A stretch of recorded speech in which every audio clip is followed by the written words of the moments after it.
ಮಾದಕ ವಸ್ತು ವ್ಯಸನ ಇದು ಸಮಾಜದ ಘೋರವಾದ ಸಮಸ್ಯೆಯಾಗಿದೆ.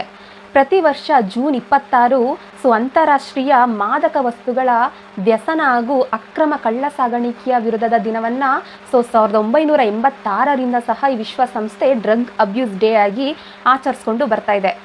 ಈ ಒಂದು ದಿನದ ಉದ್ದೇಶವನ್ನ ನಾವು ನೋಡೋದಾದ್ರೆ, ಮಾದಕ ವಸ್ತುಗಳ ಸೇವನೆಯಿಂದ ಮನುಷ್ಯನ ಆರೋಗ್ಯದ ಮೇಲೆ ಆಗಿರ್ಬೋದು, ಸಮಾಜದ ಮೇಲೆ ಉಂಟಾಗುವಂತಹ ಪರಿಣಾಮಗಳ ಬಗ್ಗೆ ಜಾಗೃತಿ ಮೂಡಿಸುವುದರ ಜೊತೆಗೆ ಮಾದಕ ವಸ್ತುಗಳ ಸೇವನೆ ಆಗಿರ್ಬೋದು ಮತ್ತು ಅಕ್ರಮ ಕಳ್ಳ ಸಾಗಾಣಿಕೆಯನ್ನ ಸಹ ತಡೆಗಟ್ಟುವುದಾಗಿದೆ.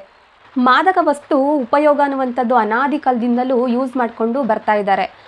ಇದರ ಪರಿಣಾಮ ಚಿಕ್ಕ ಮಕ್ಕಳಿಂದ ಹಿಡಿದು ಅಜ್ಜ ಅಜ್ಜಿ ಆಗಿರ್ಬೋದು, ಗಂಡು ಹೆಂಡು ಎಂಬ ಮನೋಭಾವ ಇಲ್ಲದೇನೆ ಯಾವುದೇ ವ್ಯತ್ಯಾಸ ಇಲ್ಲದೇನೆ ಎಲ್ಲರೂ ಕೂಡ ಡ್ರಗ್ಸ್ ಅಬ್ಯೂಸ್ಗೆ ಒಳಗಾಗಿದ್ದಾರೆ ಅಂತಾನೆ ಹೇಳ್ಬೋದು. ಇದಕ್ಕೆ ಕಾರಣ ಏನು? ಒಬ್ರೊಬ್ರು ಬೇರೆ ಬೇರೆ ಕಾರಣಗಳಿಗೆ ಡ್ರಗ್ಸ್ನ ತೆಗೆದುಕೊಳ್ತಾರೆ.